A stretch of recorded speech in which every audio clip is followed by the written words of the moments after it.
and welcome to another episode of The Power of Story and Science. I'm your host, David Oatey. And as you know, on this program, we have a mix of content and conversations. And I am pleased to be having a conversation today with a scientist who seems to have a real knack for helping people explain their science in fun and creative ways. And so that's why I'm so pleased to welcome as my guest on today's show, Dr. Stacey Tannenbaum. Hi, David. Thank you so much for having me. I'm so glad you're here. And I would love to just get a little bit of background on your field of science, because it's one that I'm not familiar with. I have spoken to the Association of Pharmaceutical Scientists, but you have a specialty that even within pharma is not that well understood, don't you? I do. I am a pharmacometrician. So what that means is that if you look on the back of a bottle of Tylenol and it says take 2 of these every 4 hours, that's what I do. We analyze data from clinical trials. We look at drug concentrations as well as drug effects, and we fit these to models. And based on that, we come up with dosing recommendations for the greater population, or we look to see whether or not you need to modify the dose, for example, in special populations. If you look on the back of a Tylenol bottle for children, it'll tell you to dose by body weight. And that's because it's very important for us to get the right amount into a child. For adults, it's a little bit less important. We have a very wide range of concentrations that we can get the drug to. So really, I'm a data scientist, but I analyze specifically data from clinical trials. You're a data scientist and you analyze data from clinical trials to come up with dosing recommendations. Exactly. Oh, okay. Now I understand what a pharmacometrician is. That was easy. That was new to me. Next time I look at the back of a pill bottle label, I will think of you. Thank you. I've been looking at my bottle of ibuprofen a few times recently, because after getting my second COVID vaccination about 4 days ago, I had a couple of days of feeling really lousy. I got my first one last week, which was the most excited I think I've been to ever be stabbed with a needle. And I'm really, really looking forward to number 2 so I can see my friends again. I am a scientist who is also an extreme extrovert, and this isolation is not my favorite. So I'm really looking forward to getting out again. It is isolating, isn't it? And yet we've developed new skills, haven't we? Like the skill of I like working in people. pajamas, I have to say. Or like the skill of meeting other people this way via Zoom. Yes.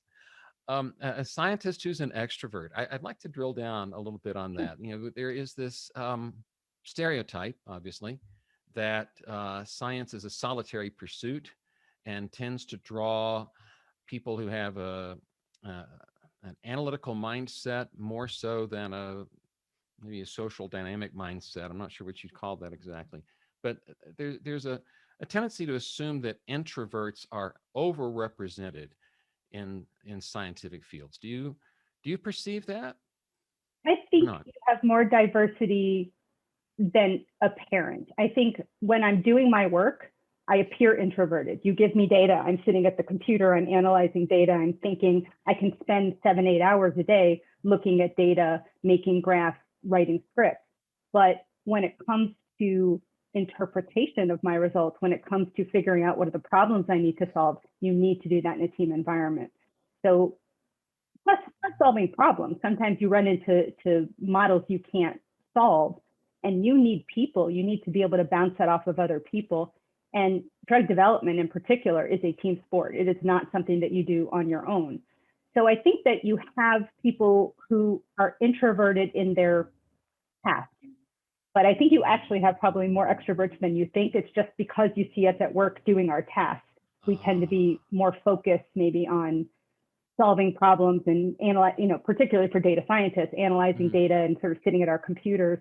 But there is so much team activity and discussions and brainstorming and working together to come up with interpretations and scope the problem that I think having some extroversion is never a bad thing for scientists. It is a practice art for a lot of people, though. Sometimes people do need to come out of that box. There's also a place for people who don't want to come out of that box. These are people who are the hardcore data analysts, and they're very happy sitting at their computer all day, every day. but they have to work with somebody who can bring their messaging to the team. Have to work with somebody who can bring their messaging to the team. I like that. So I heard you say in a couple of different ways, at some point you've got to back away from the computer screen and interact with people for your work to make a difference. Absolutely. Because what we do is so technical, and our models are often not well understood, and on their own, if I came to you and I showed you my script and my model and my goodness of fit plots, you wouldn't know what they mean. I have to interpret that for you. And I also have to tell you how I'm answering your question, how sure I am with my answer, how I've, what are some of the limitations of the model, because all models are approximations. So you have to make some assumptions, you have to make some limitations. And if I just send you the results, you need to take that with some context. And the only way to get that context to you, particularly if you're not a technical person, you don't understand what we do, is to sit and talk to you. And that's why it's so exciting and important for me. And as I've moved from being a hands-on person, I don't really do much hands-on anymore, to being more of a manager of these departments and these groups and a leader in this area, that has become my passion. It is, how do you translate this technical and sometimes very boring stuff into something that is going to be valuable and important and insightful to the people who matter? Because you can have the best model in the world, but if nobody understands it, they're not going to use it. So you wasted your time. And in pharma, we don't have time to waste time. We don't have resources to waste time. We have to, we have a job to do and a deadline to do it in. And what I find interesting in what you just said, there's a number of things. That was very rich what you just said.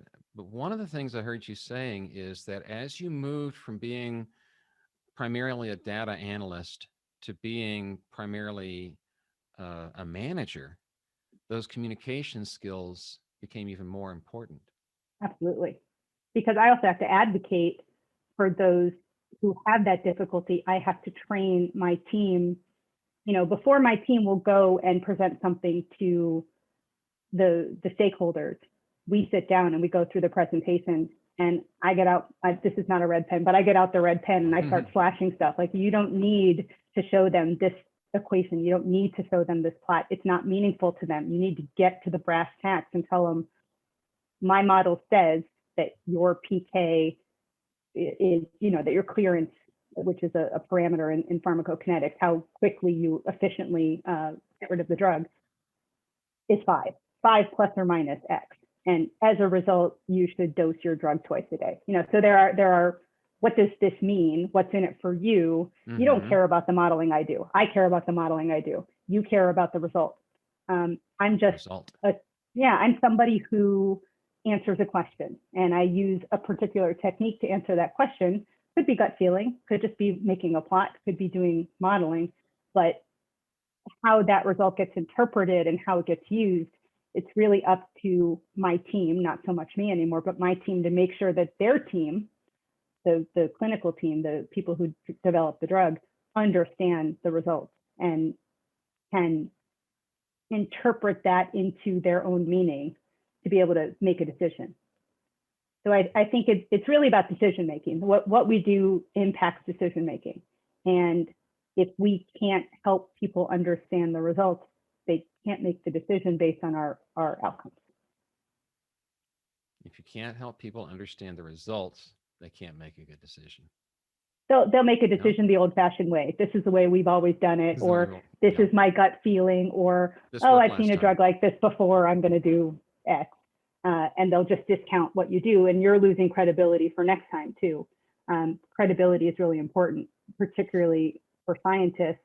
You screw up once, people are going to remember that even if you have 10 successes before that. So you have to really be careful and thoughtful about how you present your work.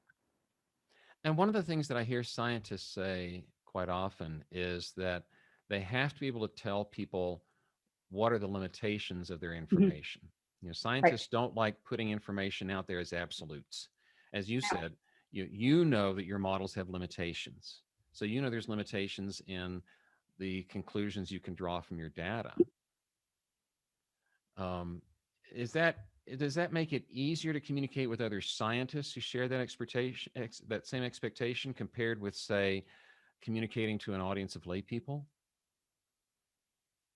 I think you've got to do that either way. So if you are, whether you're communicating to other scientists who understand a little bit more that they're not seeing the whole picture, but you still need to tell people what are the limitations, because what happens is in modeling, we're making a prediction. So we are analyzing data, we're making a prediction, and we're saying, we think that you need to give this drug twice a day, or we think the dose should be 200, but you need to go and test that. And let's say you go and test that and it's 100. That's okay.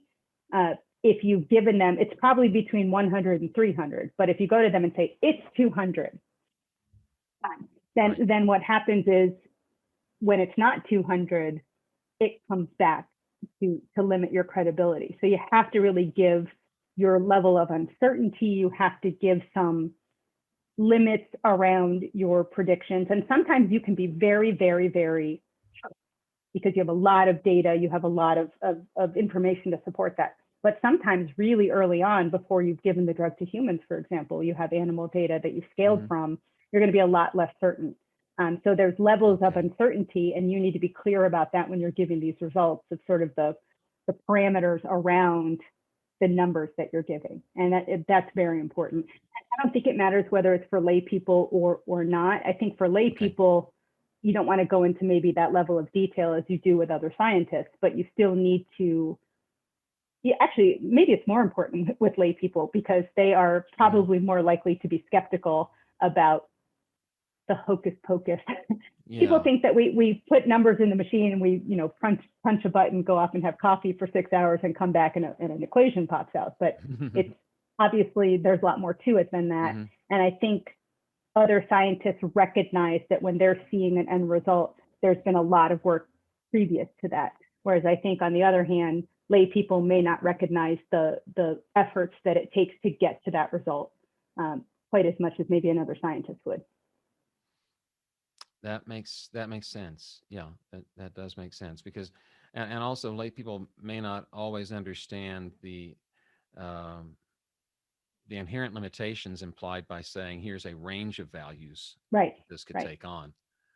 People will tend to jump on the fact that you say a number as if that number is the whole story. Set in stone, right? And it almost never is. Almost never is. Okay. Hey, I'm just curious about something, and I like to ask scientists this ever since a conversation I had with, well, on a previous episode with one of my favorite scientists who happens to be my sister. She's a cell biologist. And so I like to find out about your journey into doing science. Can you remember, was there a particular teacher or professor who piqued your curiosity about science or encouraged your interest in it? And steered you in that direction? It's funny. People have asked me this before. I've always been mathematically inclined. So ever since probably elementary school, I was always excelling in math. And I went down the path to do math competitions and things like that in high school.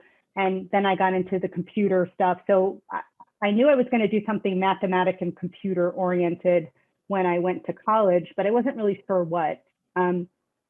I also knew that I was interested in medicine, but I'm not a blood person. So I don't think I could cut somebody open or anything like that. So what I ended up doing is biomedical engineering. And after about 2.5, 3 years of biomedical engineering, my path was towards orthotics and prosthetics. I wanted to make artificial limbs. That was my interest. I was really fascinated by all of the exciting engineering problems of making a hand that can pick up a tennis ball without crushing it and able to hold it. I mean, it's fascinating. I'm still fascinated by it. But I was very lucky in that I had a particular professor who offered an elective course in pharmaceutical science. And I liked the professor. I had no particular interest in pharmaceutical science. I thought, okay, cool. And I would say it was one of those lightning bolt moments. I'm sitting in the class and I saw pharmacokinetics, which is sort of the basis of pharmacometrics. And I'm like, I am doing that for the rest of my life. It was one of those just love at first sight moments. And still, I won't say how many years later, I am still doing it. And I'm still just as excited about it as I used to be. So I would say it's Jim Jacobs, who was my professor in college. He actually ended up leaving engineering and going to medical school. So, but he actually worked with some anesthesiologists over at Stanford. And to talk about what a small world pharmacometrics is, I ended up working for one of them when I went to Novartis, which was my previous job. One of the professors that he worked with that got him interested in this became my boss at Novartis. So the world is extremely small, and I think I'm very, very lucky to have fallen into this field. It really is exciting, and you can kind of nerd out on data analysis, but ultimately in the end, you're coming up with doses that help patients. So, it kind of satisfies me as someone who's always done volunteering and things like that, because I'm helping people. But at the same time, I just get to do fun math stuff, and marrying those two things for me is just, it's amazing. As long as we can have an impact, and that for me is why, to come back to the whole purpose of this podcast, that's why I do what I do. That's why I spend a lot of time on science communication, because much as I love what I do, and I would do it even if I didn't have that impact, isn't it better when you have an impact? Isn't it more exciting when you see your dose on the back of the pill bottle? That for me is so meaningful, because you know that you're getting the right dose to the right patient. And so it's a beautiful effect of my science background, is that I can actually do this to help society. Yeah. That must be satisfying and exciting. It's so satisfying. That the work that you do is abstract and as poorly understood. Well, maybe not abstract. To many people, it's pretty abstract. It's hard to understand, and yet it comes down to those instructions on the back of a pill bottle. Mm-hmm. And that's where you make a difference to people like me. Good. I would love to hear more about some of the innovative ways that you've talked about communicating about science. But before we do that, we're going to take a short break. Okay. This is The Power of Story and Science. I'm David Odie. My guest today is Stacey Tannenbaum, and we'll be back in a minute.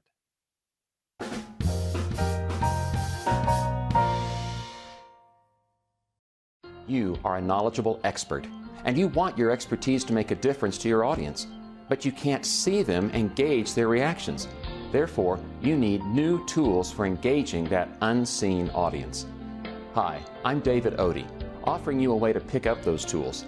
In my new self-paced online course, you will discover 3 ways to improve your story, 1 fascinating tool for hooking your audience's attention, and 8 details in your physical environment that will set you apart from other virtual presenters. Today's technical presentations are going virtual, and that means you can reach a wider audience as long as you understand how to serve that audience. So join me for the online course, Own the Virtual Stage. Confidently connect with an unseen audience. Just go to ownthevirtualstage.com for details.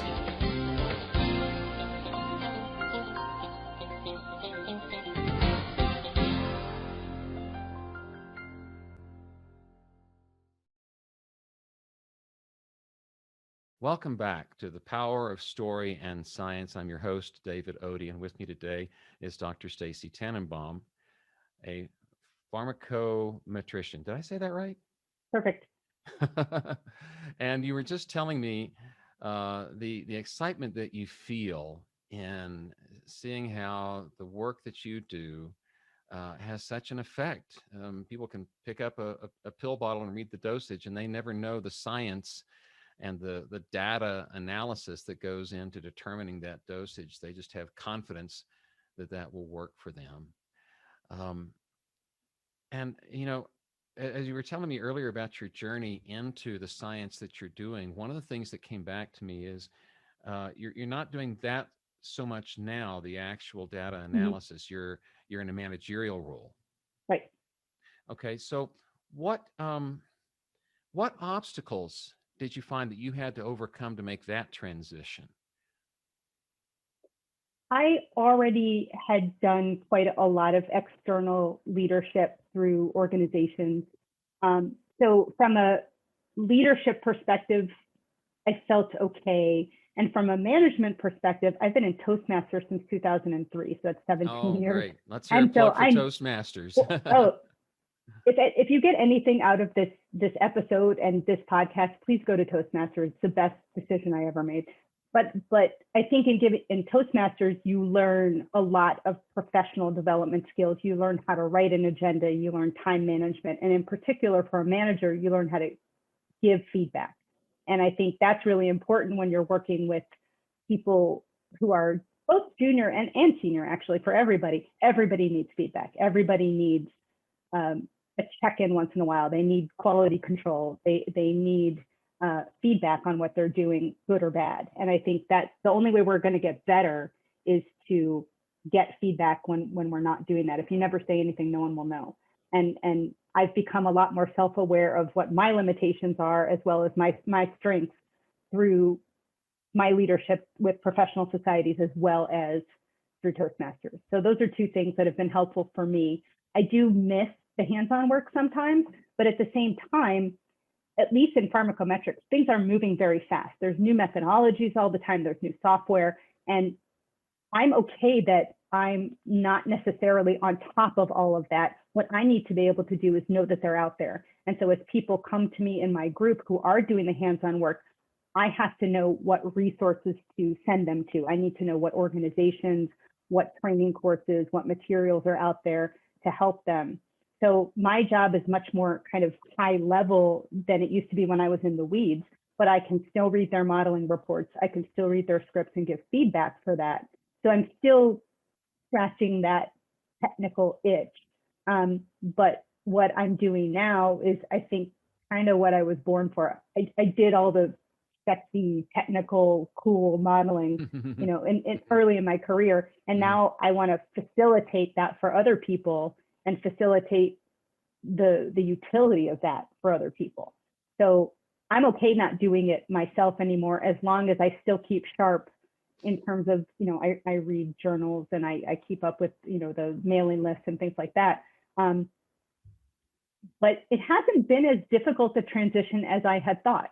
I actually really am thriving in this area, because I really feel like I can have more of an impact on more people when I'm not just an individual contributor, but I'm helping my team do that. So I'm sort of expanding my ability to make an impact by propagating that to other people. And for me, that's been amazing. And I love it. I'm really, really happy. I'm where I should be.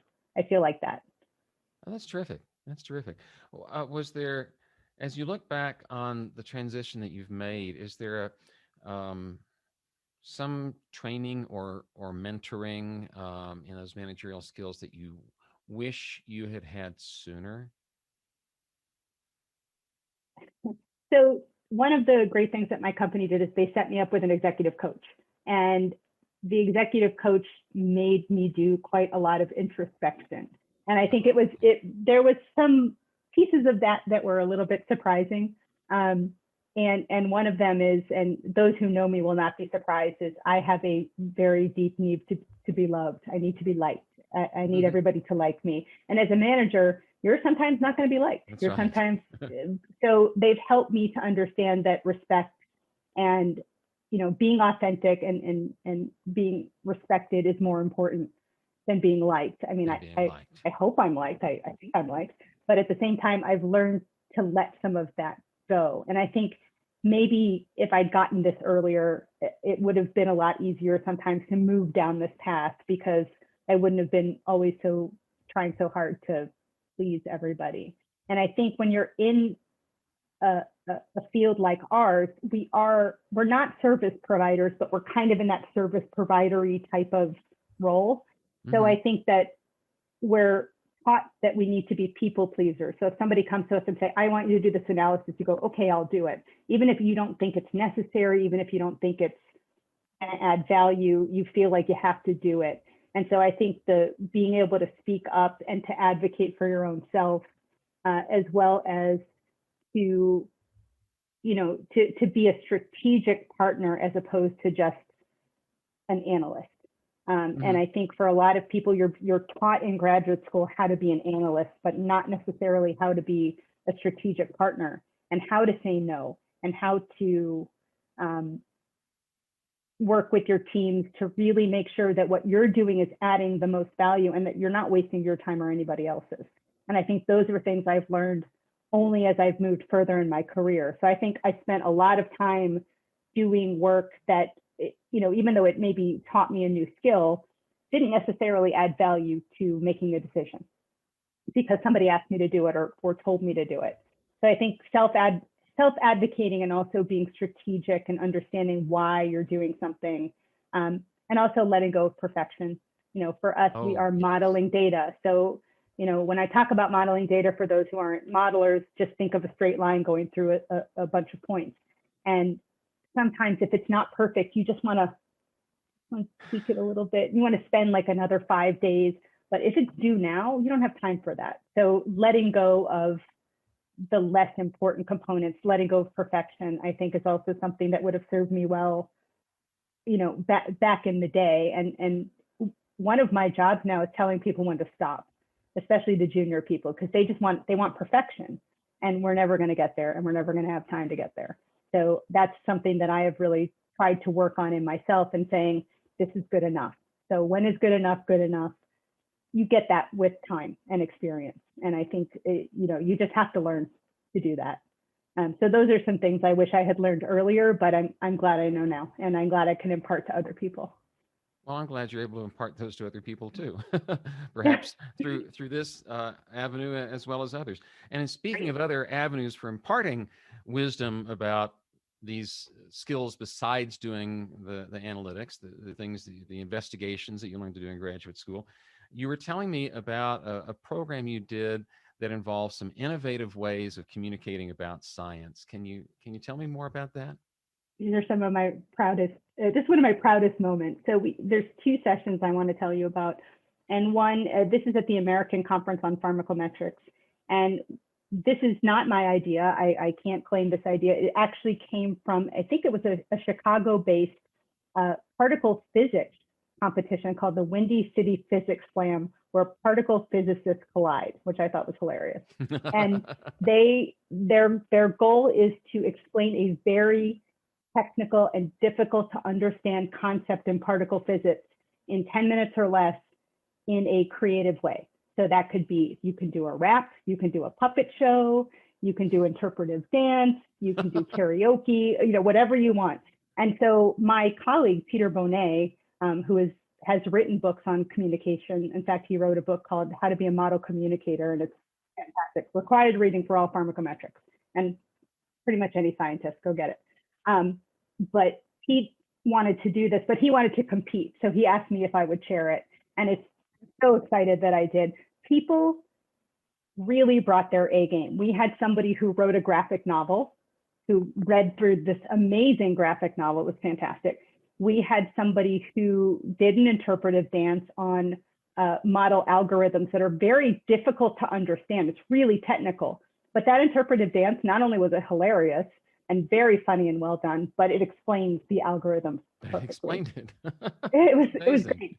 We had somebody who built a 3D model, and he did so by giving people a little kit that had a brownie and a fruit roll up and sprinkles in it. And then at the end, you could eat your model. They were absolutely creative. They were hilarious. The students did a live broadcast where they actually had students from all over the world film videos of them as if they're doing a newscast, and then they stitched it together as if it was live. So there were some live components and video components. I was so thrilled by this. The problem with this, as we talked about earlier, is scientists and extroverts, not everybody feels that comfortable to step outside of that box, because it was really stepping outside of the box. Yes, so we did it for 2 years, and we got about 10 contestants over those 2 years, about 5 each. And they were all amazing. But I think after that time, people were just like, how can we compete with that? The bar is set too high.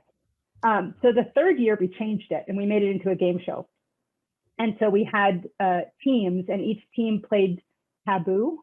So I don't know if you guys know the game Taboo, which is you have to say one word but you can't say the 5 or 6 other words that are on the card. So if it's ocean, you can't say beach or sea or fish or salt. You know, you have to be able to describe the ocean without saying any of these words.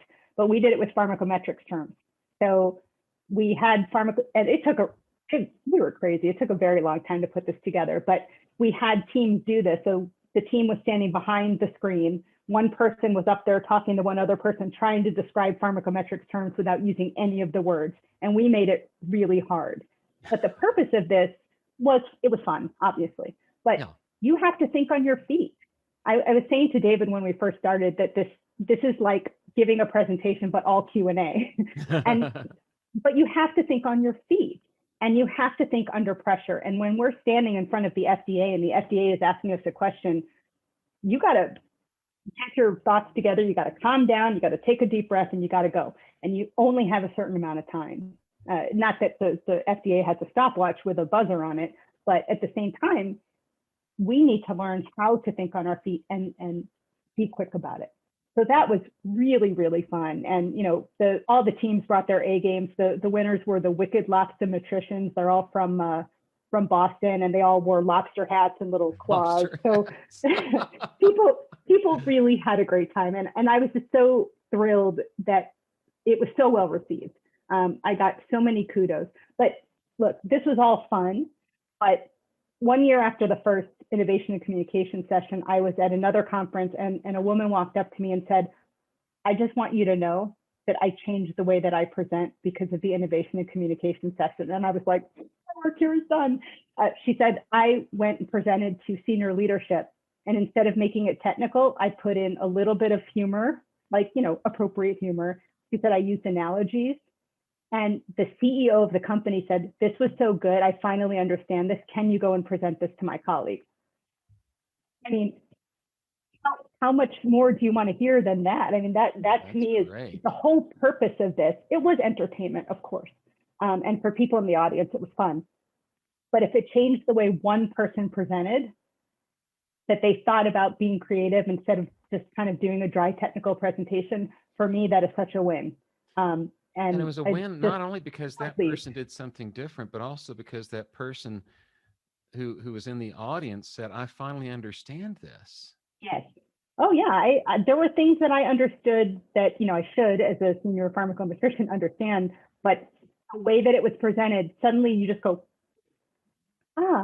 now that makes sense, because somebody has thought to do it in a creative way. So that was fantastic. And I cannot recommend a session like this enough at other conferences. It was, you know, we did it before the social event, we had popcorn, but the fact is that it's one of those things where people learn despite themselves. They were just there to be entertained, but people actually learned at the same time. And for me, that's a huge win. And so that's one session that I'm proud of. But another one that was also too much work, but totally worth it. We work very closely with statisticians. Pharmacometricians and statisticians are both data scientists. We work very closely together. And we do have some common terminology, but there's also, we use a lot of statistics in pharmacometrics. And what I have been told by my statistician friends is we use a lot of it wrong, or we don't understand it that well, or we maybe take some liberties with it. So we thought about having a session where statisticians come to ACOP, which is a pharmacometrics conference, and explain to us the things that we do wrong. So think about that. If you are a statistician, you're coming to a pharmacometrics conference to tell a bunch of people in the audience that they're wrong. That is not necessarily going to go over super well. So we thought, how can we do this in a creative way? And what we ended up going with was having a courtroom. So we had a judge complete with the black robe and the powdered wig, which I realize is not American, but it's such an iconic judge thing. He had a gavel and everything. So this is a statistician he's very, very strict, hardcore statistician, but he's also worked in pharmacometrics, so he understands both sides. And we actually had 4 cases where statisticians were suing pharmacometricians for using statistics wrong. We had the whole People's Court theme. We had opening credits, we had closing credits, And at the end of each case, we had funny cases, case names as well. But at the end of each case, after both parties had made their arguments, Judge Ken made his verdict. And then he would spend about 5 minutes explaining the really technical statistical stuff. So we had those little didactic components throughout, but we packaged it up in a really fun way. So we had one guy who went to jail for contempt of court. We had one that was being thrown out. We had one where we called on the Supreme Court justice who was hiding in the audience in his wig and came out to judge. Everybody laughed. We had such a fun time. I got to play the bailiff, which I really enjoyed. But it was so creative and it was so different that people again came up to me and said, I learned something, but I didn't go there to learn something, but I learned something. Win. People had a good time, yet we had this really, I'm sorry, Ken, boring technical 5-minute presentations for each one that really helped to have that didactic component. But can you imagine 90 minutes of that? So we wrapped these technical, really kind of, I don't want to say dry, but a little bit dry, sorry. Yeah, nuggets. But we wrapped these in these fun and silly scripted presentations, and people just loved it. I mean, it was a lot of work. I'm not going to lie. This is probably 10 times the normal amount of work.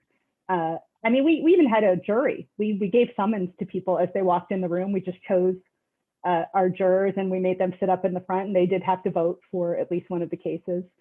So we had a script for each way.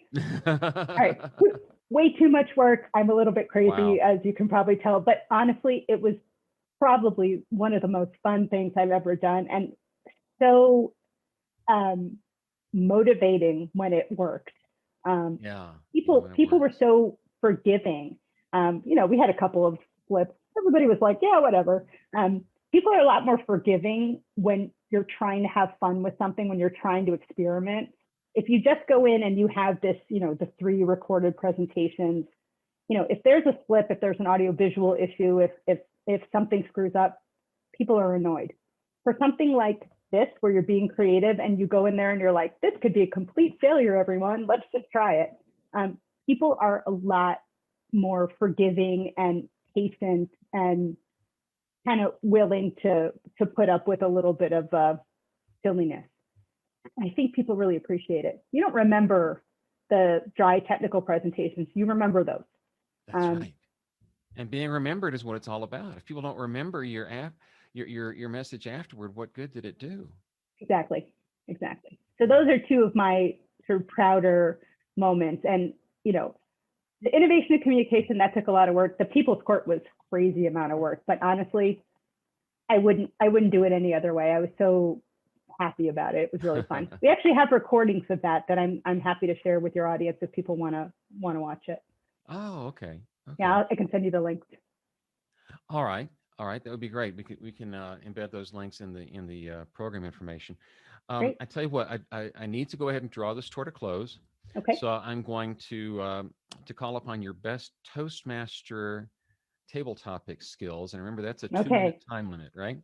All right. I'd like you to leave a final thought with the scientists or other technical presenters in the audience about one thing they should consider doing in order to make their presentation more memorable. Don't be boring.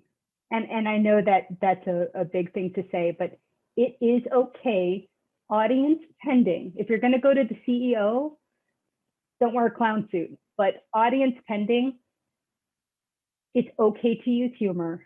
It's okay to use analogies. It's okay to put pictures and comics into your presentation. It's okay not to put your table of parameters. It's okay not to put really complicated plots. Get to the point, but you want to bring people along on a journey. I'm probably giving you 50 different things, but you want to bring people along on a journey. You want to tell a story, and look at the title of the podcast. You want to tell a story. Why is this important? What's in it for you? How did I get here? here's the answer. Sometimes you put the answer up front, but you want to carry people along in an interesting and fun way. And you want them to hear it and visualize it. And if you tell a story, if you put in pictures, you use humor, you go in as your authentic self and don't try to be. If I came in here all polished, and it wouldn't be me. I talk with my hands, I move my head a lot, I know that. But go in as your authentic self. You're a person and a scientist. So go in as the person, tell the story, tell them why it matters, use a little bit of humor, diffuse the tension, be a little bit more relaxed. I think those things, all come down to don't be boring, but it's really about making the presentation interesting and valuable for your audience. And I think if you can do that, and it's going to be hard for some of you because we're always told to be very dry and be very factual, I think you're going to be a better presenter for it. I know I am as a result of that. Make it interesting and valuable for your audience. That's a great thought, I think, to leave people with, because I'm always encouraging people to be more audience focused. You are not there to serve your data. You're there to serve your audience. Right. This has been such a great discussion. I've enjoyed hearing about your science, and I've enjoyed hearing about the fun ways that you've communicated about science. And so I didn't prompt you for this, but I just have one more question. Sure. What can people do if they want to follow up with you? Is there a website or an email address you feel comfortable sharing? What follow-up should people have? Yeah, absolutely. You can email me. I will. I'll send you my email address. It's stacey.tannenbaum@astellas.com, but I'll send it to David to put into the notes. You can find me on LinkedIn, of course. Please, if you find me on LinkedIn, let me know where you heard me or how you found me. I get a lot of very weird LinkedIn requests, so I just want to make sure it's legit. Okay. And if you're interested in pharmacometrics, which I always encourage, check out International Society of Pharmacometrics. It's go-isop.org. And I'm always happy to talk more about this. And please go to Toastmasters. That's my parting. Go to Toastmasters. It is worth it. But yes, please feel free to get in touch. And I would love to hear from some of you to see if this was valuable, and do the innovation session as well. Super fun. Super fun. And go to Toastmasters. That's a great place. Go to Toastmasters. Absolutely. And if you'd like to follow up with me with any comments on this program or suggestions for future guests, the easiest way to do that is just go to storyandscience.com. Storyandscience.com will take you to the homepage of this program. And from there, you can contact me by email, or even click the button that says schedule consultation, and you can go to my calendar and grab 15 minutes and we'll have a Zoom conversation. Always happy to talk with my audience members. So Stacey, thank you so much for being part of this program today. It was really fun. Thank you so much. And to everyone else, thank you for being part of the Story and Science community.